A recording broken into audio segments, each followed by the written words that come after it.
Welcome back to the deep dive. Um, I actually want to start today with a bit of a scenario for you. Okay, on me. So imagine you're fresh out of school. You're struggling to find work, the bills are really piling up, and honestly, you feel completely invisible to the world around you. Right. A tough spot, but pretty common. Exactly. But then someone approaches you with a job offer, and they promise housing, they promise a salary, a sense of purpose, a community that really has your back. They even hint at, like, a relocation package. It sounds like a pretty standard corporate recruitment pitch, doesn't it? Like maybe a tech startup moving you to a new city? Right. But what if I told you that pitch isn't coming from Google or Amazon? It's coming from a radical insurgent group. Yeah, that is the reality we're looking at today. Because today we're diving into something that honestly blew my mind while I was reading through the research stack. I mean, we usually think of radicalization as this, purely ideological thing. Yeah. Brainwashing, religious fervor, the Little Red Book, all of that. That is the common perception. We tend to view it almost entirely as a war of ideas. Right. But the data we have today suggests we might be looking at it through the wrong lens. For a lot of people joining these groups, it's not just about what they believe, it's about what is in their wallet. Or, well, more accurately, the fact that their wallet is completely empty.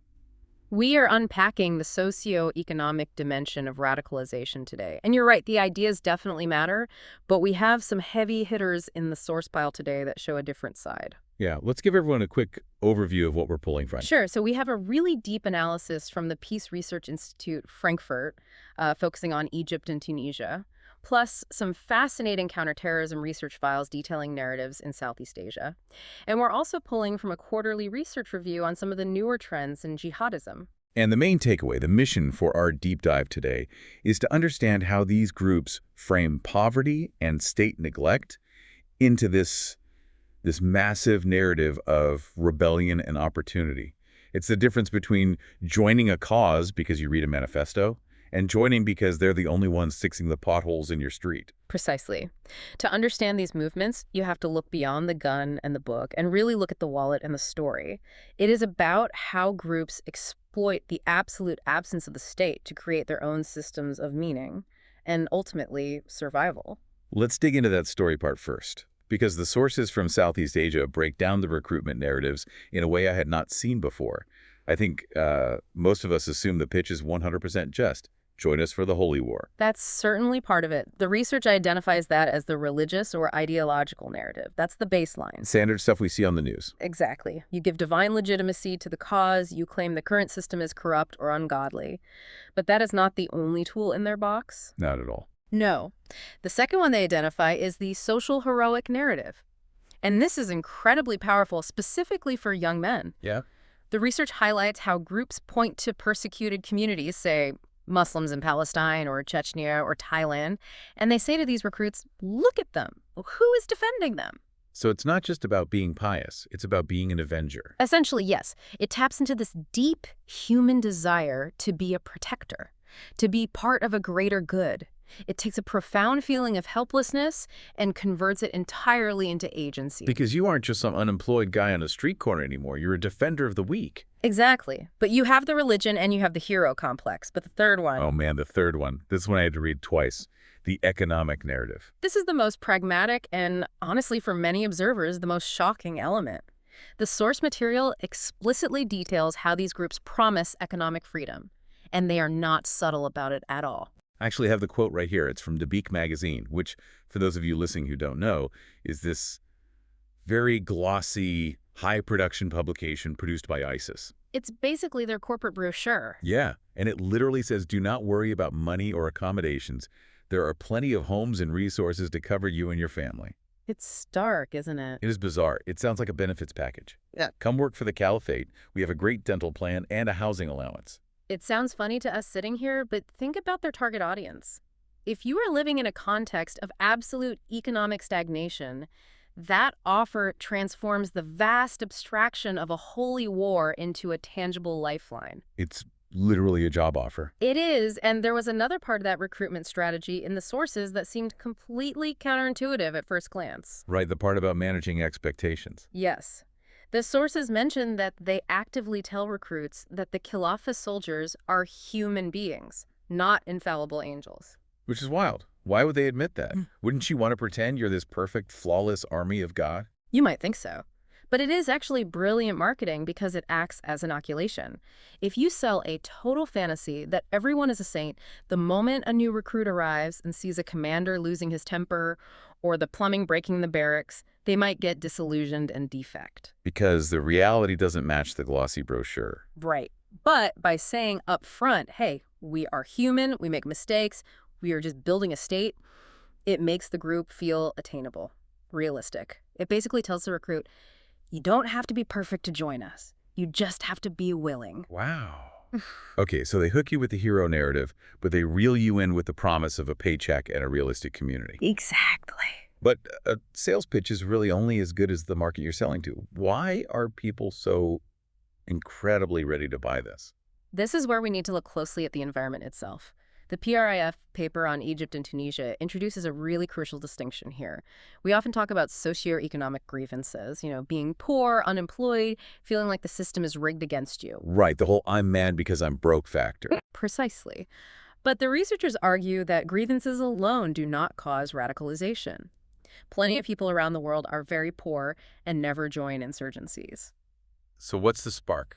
The key factor is socioeconomic opportunities. See, opportunity usually has a positive connotation.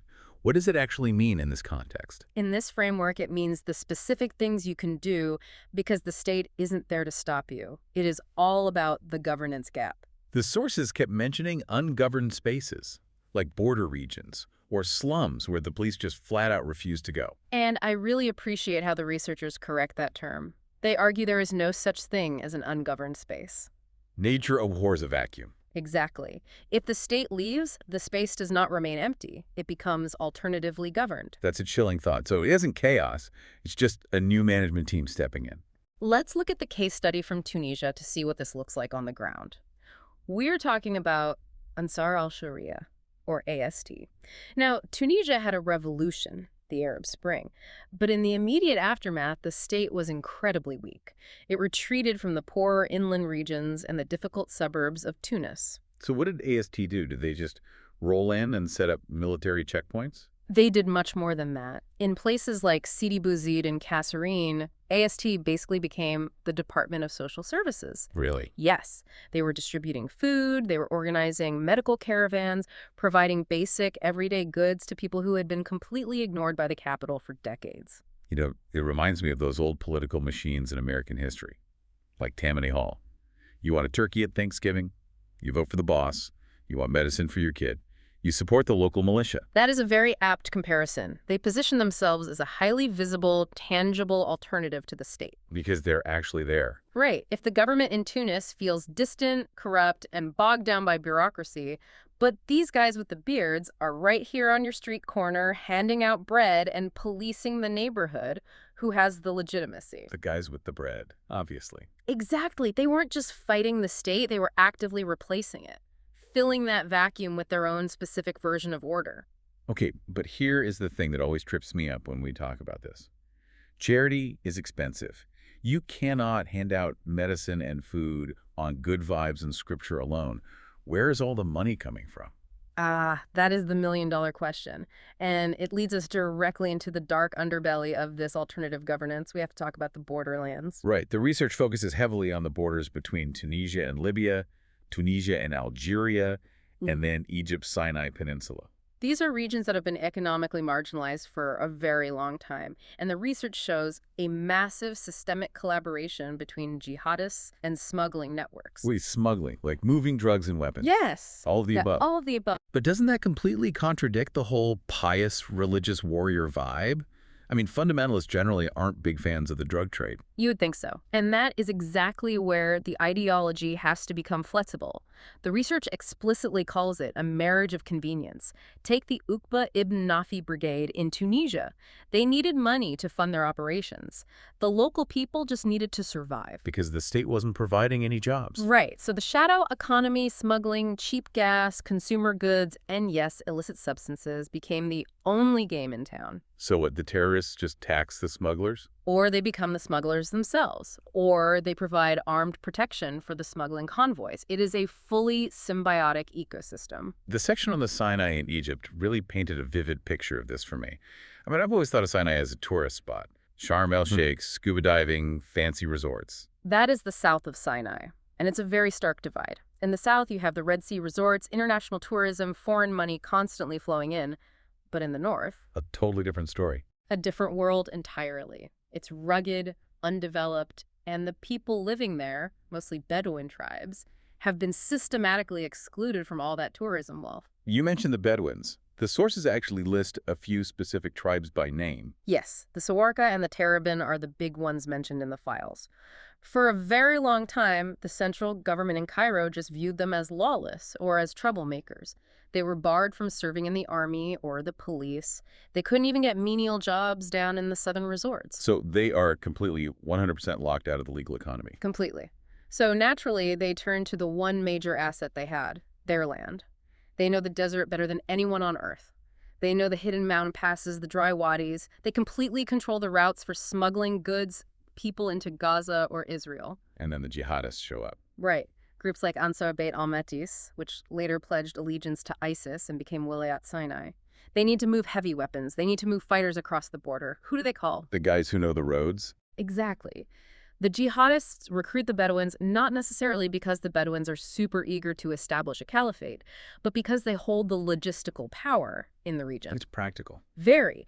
And from the Bedouin perspective, here is a well-armed group that is fighting the exact same state that has oppressed and ignored them for 50 years. Classic case of the enemy of my enemy is my friend. It's strictly business, wrapped in a flag of religious rebellion. But, and this is critical for you to understand, it is never just business. You can't just be a naked criminal enterprise. You need a story to justify it all. Humans fundamentally need to feel like they are the good guys in their own story. Which brings us right to the Robin Hood mechanism. The research notes call it the constructivist perspective, which is basically a very academic, fancy way of saying it's not enough to just be poor. You have to have a compelling story about why you were poor. Yes, and the sources introduce the specific Arabic term for it, Mohammedan. Mohammedan. What does that actually translate to? The disenfranchised. Yes. Or the marginalized. It is a highly potent identity. The researchers call Salafi jihadism a grammar of rebellion. A grammar of rebellion. I really like that phrase. Can you unpack that a bit? Well, think about physical hunger. Hunger is just a physiological feeling. It hurts, but it doesn't inherently have a political direction. This grammar translates the physical, raw sensation of hunger into an actionable political statement. It changes "I am hungry" into "the system is corrupt, the West is to blame, and we are the solution." So it takes the suffering and gives it a very specific target. Exactly. It creates what the sociologists call horizontal inequality. It's not just that I, as an individual, am poor. It's that my group is poor because that other group, the state, the wealthy elite, the secularists, is actively stealing from us. And that is exactly where the Robin Hood thing comes in. If the state is stealing from us, then robbing the state isn't a crime anymore. It's justice. Precisely. AST in Tunisia would constantly contrast their local charity work with the state's corruption. They would publicly say, look at the government officials living in their massive villas. We are taking those resources and giving them back to you, the rightful owners. Wow. It completely delegitimizes the state while simultaneously legitimizing their own violence. It's such a powerful narrative, and it creates this intense competition. The sources even mention a battle of narratives between the radical groups themselves, like Al-Qaeda versus the newer ISIS offshoots. It becomes a utopia trap. They are literally competing over who can offer the better alternative reality to these marginalized people, who has the better utopia, who can promise a faster, more reliable route to dignity. Dignity really seems to be the operative word here. It's not just about getting the food basket. It's about not being invisible anymore. That is the absolute core of it, restoring a lost sense of worth. Okay, so we've talked a lot about the peak of these movements, the Arab Spring aftermath, the absolute height of ISIS. But the quarterly research review in our stack brings us up to the present day. The caliphate lost its territory, the big state-building project collapsed. So what happens to that vacuum now? This is a very disturbing new trend. The vacuum didn't just magically go away because ISIS lost its capital city. As the ideological brand of ISIS declined, we started seeing a massive crossover with standard criminal gangs. Oh, crossover. How does that work? The research calls it oscillating. Disaffected young men in these severely disadvantaged areas are literally switching back and forth between jihadist affiliations and gang affiliations. That sounds so strange. One day you're a devout, holy warrior, and the next day you're just a street gangster. It makes perfect sense if you view it through the lens of filling the gap. If the jihadist group previously offered status, a steady income, and brotherhood, and now they're scattered, while the local gang offers the exact same structural benefits. That's the same job, just wearing a different uniform. Effectively, yes. They are desperately searching for purpose, recognition, and income. The specific ideology is almost secondary to the underlying structure of belonging and survival. The sources also touched on gender in this new landscape. And it wasn't just the typical women as victims angle that we always hear about. No, though that element is definitely there. The propaganda heavily frames women predominantly as victims that need to be protected, which directly reinforces that heroic narrative we talked about earlier. But for the men, it aggressively exploits their masculine identities. How so? In communities where there is simply no work, where a man cannot fulfill the traditional societal role of being the provider, he feels deeply emasculated. The radical narrative steps right into that insecurity and says, here is a gun, here is authority, now you are a man again. Jeez. It actively encourages violence as the primary way to reclaim manhood. It just closes the loop perfectly. It creates this awful, self-sustaining ecosystem of grievance, heroism, and violence. And it is incredibly hard to break once it starts. So let's try to pull all these threads together for everyone listening. We started with the idea that radicalization isn't just a virus of bad ideas infecting people's brains. Right. It always starts with a very real-world grievance. Grinding poverty, social exclusion, the glaring North versus South economic divide in places like the Sinai. And then that grievance morphs into an opportunity. Because the state isn't there, you get smuggling routes, an absence of police, and a desperate need for someone, anyone, to pick up the trash and run the clinics. And finally, that tangible opportunity is sold via a masterfully crafted narrative. We are the heroes. We are the only real alternative. We are the ones who can give you a job and give you your dignity back. It's a complete package. Which brings us to the big so what of this whole deep dive.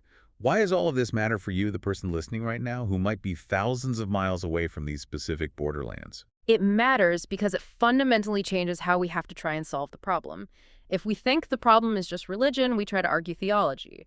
If we think the problem is just monsters doing evil things, we send in drones. But you cannot bomb a narrative. And you certainly cannot bomb a job market into existence. If the major pull factor is that the radical group is providing insulin and bread in a village where the official government hasn't been seen in 10 years, a drone strike doesn't fix that. In fact, it probably just completely validates their narrative that the West and the state are nothing but destroyers. Yeah. If the state only ever shows up as a heavily armed security force and the insurgents show up as social workers who just also happen to carry guns, the insurgents will win the hearts and minds, or at the very least, the tolerance of the local people. Security measures alone simply cannot fix a governance gap. it really challenges the whole label of terrorist, doesn't it? I mean, obviously they use terror tactics, that is undeniable. But in these specific borderlands, to the people actually living there under their control, To the people living there, they are competitors. There are fierce competitors in the marketplace of governance. that is a deeply provocative thought to leave on. If we start viewing these groups not just as enemies to be destroyed on a battlefield, but as competitors that need to be outperformed, how does a state actually compete? That is the question of the century. How does a slow, corrupt, bureaucratic state compete with a group that promises eternal paradise and a reliable paycheck? And actually delivers the paycheck on time? Sometimes, sadly, that's all it takes. We're going to leave you with that thought to chew on today. Are we completely misclassifying the problem? And if the real problem is a marketplace of governance, maybe the actual solution is just better competition. Thanks for diving deep with us today. Always a pleasure. We will see you on the next one.